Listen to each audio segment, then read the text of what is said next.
Assalamualaikum warahmatullahi wabarakatuh. Selamat pagi anak-anak. Pada pertemuan kali ini, di sini saya akan menyampaikan materi tentang tata tertib yang berhubungan dengan sekolah ini. Namun sebelum melakukan ataupun melanjutkan ke materi, kita membaca tawasul terlebih dahulu. Kita tujukan kepada sahabat tabi'in dan ulama, terutama khususnya kepada Kiai Haji Munir Hasim Latif dan kedua orang tua kita. Bismillahirrahmanirrahim. Billahi ta'ala wa syafa'ati Rasulillah Muhammadin sallallahu alaihi wasallam. Sya'ulillahi lahumul Fatihah. A'udzu billahi minasyaitonir rajim. Bismillahirrahmanirrahim.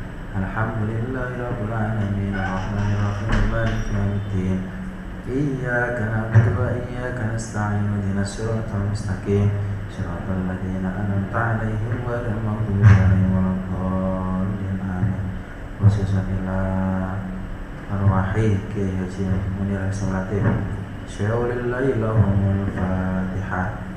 A'udzu billahi minasyaitonir rajim. Bismillahirrahmanirrahim. Alhamdulillahirabbil alamin arrahmanir rahim maliki yaumiddin iyyaka na'budu wa iyyaka nasta'in ihdinas siratal mustaqim siratal ladzina an'amta 'alaihim ghairil maghdubi 'alaihim waladdallin amin. Al-Fatihah kepada orang tua kita dan guru-guru kita. Semoga kita diberikan ilmu yang manfaat dan hajat-hajat kita semua dijawab oleh Allah Subhanahu wa taala. Al-Fatihah. A'udzu billahi minasyaitonir rajim. Bismillahirrahmanirrahim. Alhamdulillahirabbil alamin arrahmanir rahim maliki yaumiddin iyyaka na'budu wa iyyaka nasta'in ihdinas siratal mustaqim siratal ladzina an'amta 'alaihim ghairil maghdubi 'alaihim waladdallin amin. Anak-anakku sekalian, kita baca doa awal belajar bersama-sama. Mohon anak-anak ditirukan bersama-sama. Bismillahirrahmanirrahim. Allahumma ya man huwa fi ilmihi muhid, wa ya man huwa fi majdihi munir, wa ya man huwa fi lutfihi syarif, ya hannanu ya mannan, akrimna binuril fahmi, wa akhrijna minad dhulumatil wahmi, warzuqna fahman nabiyyin wa hifdzal mursalin wa ilhamal malaikatil muqarrabin birahmatika ya arhamar rahimin. Sallallahu ala sayyidina Muhammad wa ala alihi wa sahbihi wa sallam walhamdulillahi rabbil alamin. Anak-anakku, marilah kita membaca ikrar dengan berdiri, diikuti bersama-sama. Bismillahirrahmanirrahim. Raditu billahi rabba wa bil islami dina wa bi Muhammadin nabiyyan wa rasula. Rabbi zidni ilman nafi'an warzuqni fahman tayyiba birahmatika ya arhamar rahimin walhamdulillahi rabbil alamin. Anak-anakku, agar kegiatan yang akan kita laksanakan memberikan manfaat saat menghadapi kondisi pandemi, baik untuk diri kita, orang tua kita, dan seluruh umat Islam, maka kita bersama-sama bersolawat. Solawat yang akan kita lantunkan, solawat tibul qulub yang biasa kita buat pujian menjelang sholat di masjid atau musola.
Anak-anakku, sholawat tibil qulub ini memiliki manfaat untuk mencegah terjadinya sakit akibat pandemi, baik untuk diri kita, orang tua kita, saudara-saudara kita, bahkan tetangga kita.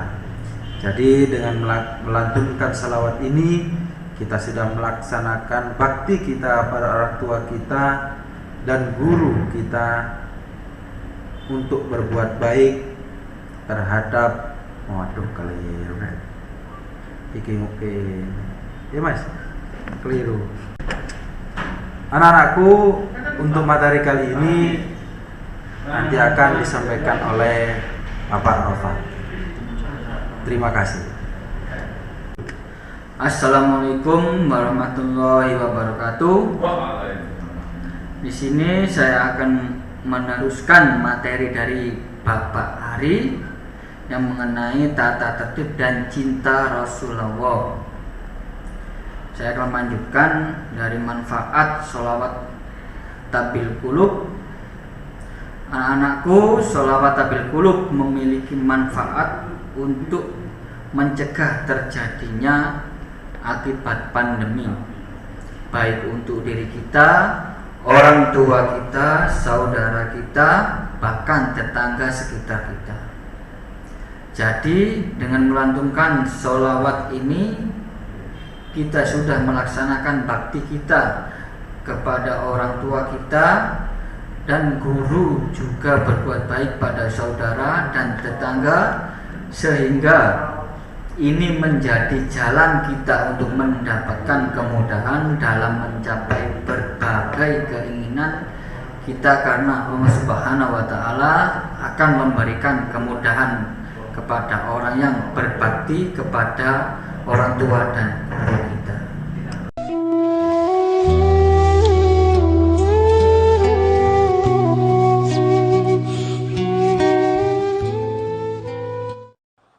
Nabi SAW orang yang sangat lembut, baik, ya. Sampai beliau pernah utang kurma kepada pendeta Yahudi. Beliau punya anak mantu Utsman bin Affan kaya raya. Ada sahabatnya, ada mertuanya Abu Bakar kaya raya. Tapi beliau tidak pernah minta, mengemis tidak mau.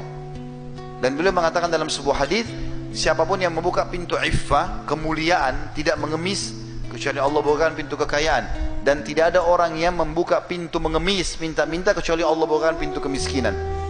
Maka Nabi SAW tidak meminta. Beliau pergi ke satu orang Yahudi, utang, akan dibayar jatuh tempo. Subhanallah, belum masuk batas jatuh tempo, Nabi SAW lagi duduk di masjid, kemudian lagi nyampaikan ceramah kepada para sahabat, lagi ngobrol. Yahudi ini tiba-tiba muncul. Dia berdiri di sebelah Nabi SAW, Nabi lagi duduk. Waktu itu Nabi sebagai Nabi dan sebagai Raja, menguasa. Dan orang Yahudi ini juga salah satu masyarakatnya, karena beliau pemimpin di Madinah. Maka tiba-tiba tanpa ada angin, ada apa, Yahudi ini tiba-tiba melihat imamah Nabi, terlihat di kepala, lalu ada kain yang turun, diletakkan di pundak sebelah kiri, dari kanan turun ke kiri. Lalu Yahudi itu tarik dari belakang sisa imamah itu, sehingga leher Nabi tercekik di depan para sahabat. Maka melihat hal tersebut, Umar bin Khattab di depan marah, ya. Lalu dia henuskan pedangnya, memberikan atau menunggu isyarat dari Nabi, bunuh Yahudi ini atau enggak. Lalu Nabi SAW, Umar terdiam karena Nabi SAW tenang saja dalam kondisi lehernya tercekik. Lalu Nabi balik ke Yahudi tersebut, bicara dengan baik sekali. Beliau mengatakan, ada apa hai Yahudi? Dia bilang, hai Muhammad, bayar utangmu. Padahal banyak sahabat itu tidak tahu Nabi utang. Orang ini yang sampaikan, hai Muhammad, bayar utangmu. Karena saya tahu orang-orang Quraisy suka menunda-nunda bayar utang. Jadi sudah nagih, kasar lagi, lalu menghina lagi suku Nabi SAW, gitu ya. Maka yang terjadi, Nabi SAW dengan tenang, ya, dengan diam, dengan sangat tenang, dia mengatakan, bukankah belum tiba waktunya? Kan belum jatuh tempo. Dia bilang, walaupun saya mau sekarang kau bayar. Nabi SAW menghadap ke Umar, karena tadi sahabat-sahabat Nabi yang lain pada diam, Umar yang henuskan pedang. Lalu dia mengatakan, Nabi SAW mengatakan, hai Umar, pergilah ke Baitul Mal, ambil 20 sak kurma. Jadi 20 genggaman tangan utangnya Nabi, ambil dari Baitul Mal, bayarkan utang saya. Lalu tambah lagi 20 sak. Kata Umar, ya Rasulullah, 20 sa' pertama utang anda, 20 sa' kedua untuk apa? Kata Nabi SAW, hukuman karena kenapa kau menakut-nakuti dia. Umar mana yang dihardik oleh Nabi SAW? Umar jalan ke Baitul Mal, Yahudi ini ikut dari belakang. Umar ini sudah jengkel sekali sama si Yahudi ini. Begitu tiba di Baitul Mal, Umar tata rapi 20 sa', dihidangkan, ini punya kamu. Begitu dia mau siapkan 20 sa' yang kedua, yang bonus buat dia, maka Yahudi itu bilang, gak usah ya Umar. Kata Umar, ini bukan urusanmu, ini perintah Rasulullah SAW. Kata dia, sebentar hai Umar, boleh saya bicara sebentar? Kata dia, silakan. Dia bilang, hai Umar, apa kau tahu siapa saya? Kata Umar, saya nggak mau tahu siapa kamu. Kena marah sekali Umar sama dia. Dia bilang, saya Fulan bin Fulan. Rupanya ini pendeta Yahudi. Orang ini pendeta Yahudi dan namanya masyhur. Cuma kan zaman dulu nggak ada kamera, orang nggak bisa lihat foto. Kalau kecuali ketemu fisik baru tahu kan. Sekarang kita biar tidak pernah ketemu, lihat fotonya sudah tahu orangnya. Umar bilang, apa kau betul dia? Dia bilang, iya. Saya tahu kau adalah pendeta Yahudi dan kau tahu ini adalah Rasulullah. Kenapa kau lakukan itu? Kata Yahudi itu apa? Hai Umar, apa kau kira saya orang gila? Datang ke masjid kalian, mencekik Nabi dan Raja kalian, berkata kasar sama dia. Itu mempertaruhkan nyawa saya. Saya sudah tahu, bisa saja tadi kalau Nabi kalian suruh, mungkin kau sudah menebas leherku. Itu sudah saya siap pertaruhkan. Kata Umar, kenapa kau lakukan? Dia bilang, sebenarnya hai Umar, saya ini sudah lama mau masuk Islam dan saya tahu betul ciri kenabian ada pada Muhammad. Semua yang disebutkan dalam Taurat ada sama dia. Tinggal ada satu yang saya mau buktikan, yaitu ada dalam Taurat tertulis ghalaba hilmuhu ghadabu. Sifat kasih sayangnya mengalahkan emosinya. Dan itu tadi saya lakukan, sengaja mancing emosinya. Nagih utang sebelum waktu, cekik lehernya, berkata kasar di masjid dan di depan pengikutnya. Ternyata hai Umar, dia betul-betul seorang nabi. Maka saya mengucapkan asyhadu an la ilaha illallah wa anna Muhammad Rasulullah. Masuk Islam gara-gara akhlak Nabi sallallahu alaihi wasallam.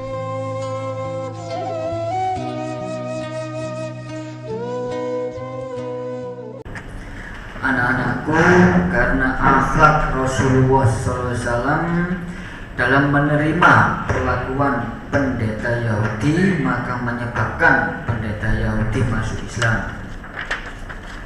Dan akhlak akan menyebabkan orang menghormati kita, berteman dengan kita, mengikuti ajaran kita, bahkan mencari kita untuk menjadi teman. Akhlak adalah segala sesuatu yang baik untuk diri kita, orang lain, sehingga orang yang berakhlak pasti tidak melakukan perbuatan yang mencurigakan dengan orang lain. Agar terbentuk akhlak, maka dibuat peraturan sebagai pembiasaan untuk tidak melakukan yang tidak baik untuk dirinya maupun orang lain.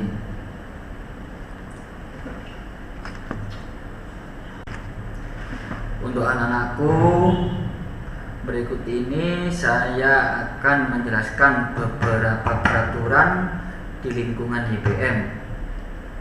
Untuk peraturan yang pertama adalah tentang kegiatan belajar mengajar, dan yang kedua adalah peraturan tentang tata tertib.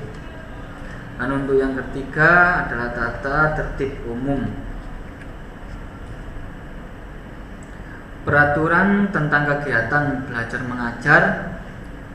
Untuk siswa wajib membaca Al-Quran, sebab Al-Quran dapat menyelamatkan kita di dunia akhirat. Bacalah Al-Quran, sesungguhnya ia akan datang di hari kiamat, memberi syafaat kepada pembacanya.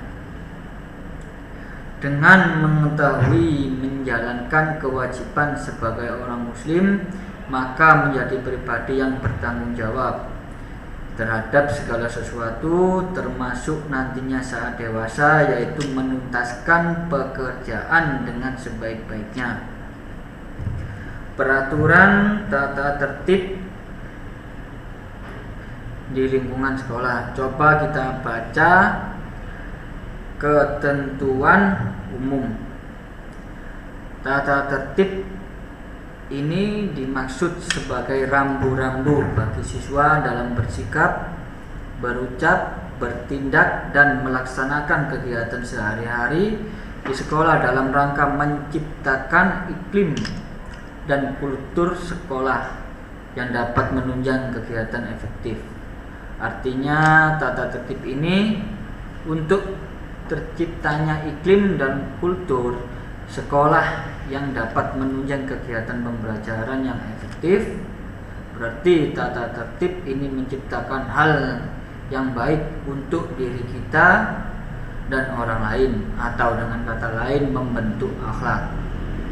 Tata tertib sekolah ini dibuat berdasarkan nilai-nilai yang dianut sekolah dan masyarakat sekitar, yang meliputi nilai ketakwaan, sopan santunan, pergaulan, kedisiplinan, dan ketertiban, kebersihan, kesehatan, kerapian, keamanan, dan nilai yang mendukung kegiatan pembelajaran efektif.